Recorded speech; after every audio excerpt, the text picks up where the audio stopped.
Assalamualaikum warahmatullahi wabarakatuh. Malam ini kita belajar tema 4 sehat itu penting, subtema 3, cara memelihara kesehatan organ peredaran darah manusia. Pembelajaran 5 dan 6, mata pelajaran SPDP dan IPS. Sebelum kita memulai pembelajaran, sebaiknya kita berdoa. Berdoa dimulai. Berdoa selesai.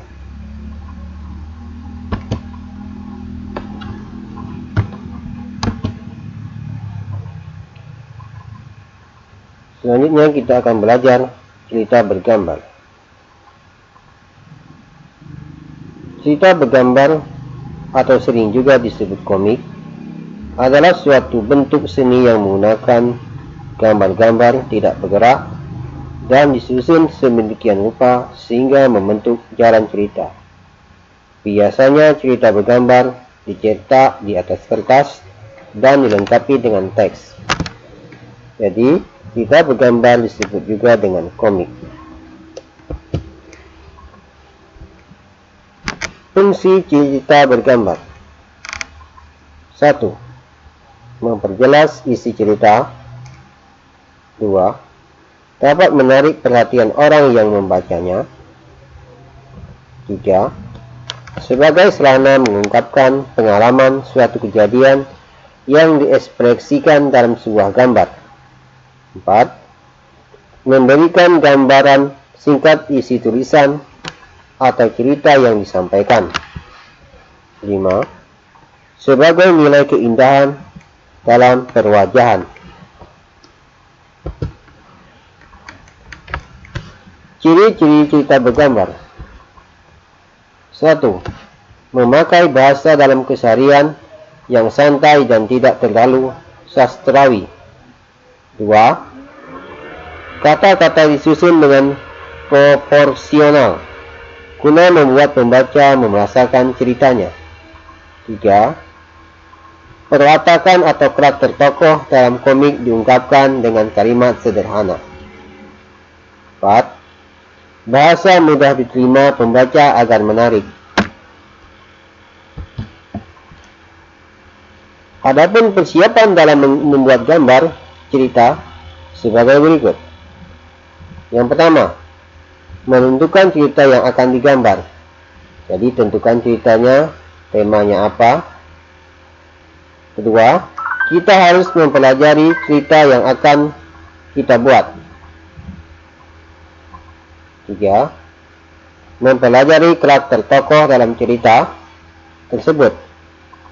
Ada karakter yang baik, ada karakter yang jahat, ada karakter yang penolong. 4. Mempelajari alur cerita. 5. Selanjutnya, menggambar sesuai dengan alur cerita yang telah dibuat.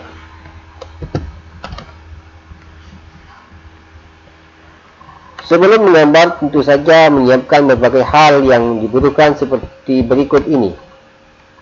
1. Alat dan bahan untuk membuat gambar cerita, seperti pensil, penghapus, penggaris, spidol. 2. Membuat sketsa gambar cerita berdasarkan tema atau cerita yang telah ditentukan. Sebaiknya membuat sketsa gambar menggunakan pensil. Apabila ada kesalahan, mudah menghapusnya. 3. Menyempurnakan sketsa gambar cerita berdasarkan tema atau cerita yang telah ditentukan. Berikut ini contoh cerita bergambar. Tokohnya adalah si Pitung. Yang pertama, si Pitung rajin mengaji dan silat. Jadi karakter Pitung adalah rajin mengaji dan suka silat. Yang kedua, dia gemar berlatih silat bersama teman-temannya. Dia juga gemar berlatih silat bersama teman-temannya. Dan yang ketiga, si Pitung mengeluarkan jurus silatnya untuk melawan company. Jadi silatnya itu digunakan untuk melawan company. Itulah contoh cerita bergambar. Selanjutnya kita masuk tentang faktor penyebab banjir, di antaranya sebagai berikut. 1. Penebangan hutan. Lihat gambar di samping. Hutan merupakan salah satu sumber daya alam yang mempunyai peran penting bagi lingkungan. Selain sebagai pemasok oksigen, hutan juga bermanfaat untuk mencegah banjir. Akar-akar pohon dapat meningkatkan air di dalam tanah, sehingga dapat mencegah erosi yang dapat memicu terjadinya banjir. Jika pepohonan di hutan ditebang secara liar tanpa adanya reboisasi atau penanaman kembali, pada musim penghujan dengan curah hujan tinggi dapat terjadinya banjir karena aliran air tidak ada yang menahan.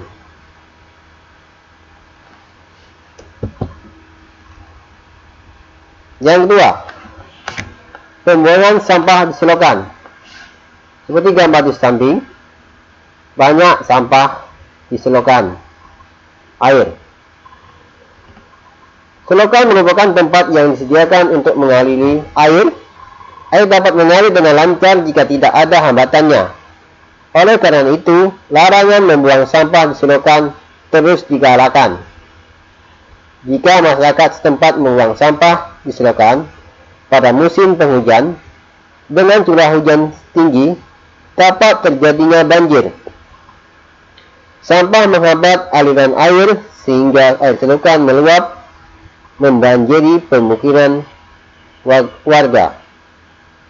Jadi, kalau membuang sampah di selokan bisa mengakibatkan banjir dan membuat bau yang tidak sedap, hingga menimbulkan banyak penyakit. Menjaga lingkungan masyarakat menjadi tanggung jawab segenap warga masyarakat. Banjir yang terjadi dalam lingkungan masyarakat kebanyakan akibat kelalaian warga masyarakat setempat. Warga masyarakat tidak sadar dengan tanggung jawab menjaga kebersihan dan keamanan lingkungan. Contohnya membuang sampah di sungai. Tindakan warga membuang sampah di sungai jelas akan mengakibatkan banjir di musim penghujan. Hal itu terjadi karena sampah akan menyumbat aliran air sungai dan air akan meluap ke pemukiman penduduk. Dengan adanya banjir, otomatis kesehatan lingkungan dan masyarakat pun akan terganggu. Apa akibat-akibat tidak dilaksanakan tanggung jawab warga masyarakat sebagai berikut? Yang pertama, jika warga tidak melaksanakan tanggung jawab dalam kegiatan kerja bakti membersihkan lingkungan menjadi kotor dan tidak sehat, sehingga warga dapat terjangkit berbagai penyakit, misalnya demam berdarah. 2. Jika warga tidak melaksanakan tanggung jawabnya dalam kegiatan fiskambing atau sistem keamanan lingkungan menjadi tidak aman sehingga keamanan warga terganggu, misalnya banyak pencuri. 3. Jika warga tidak menjaga ketenangan lingkungan menjadi tidak damai sehingga warga tidak nyaman tinggal di lingkungan tersebut.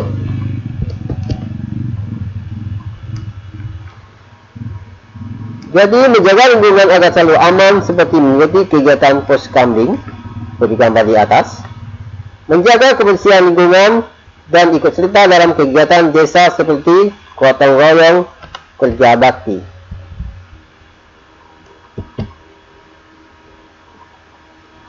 Cukup di sini pelajaran kita pada malam hari ini. Kita lanjut di malam berikutnya.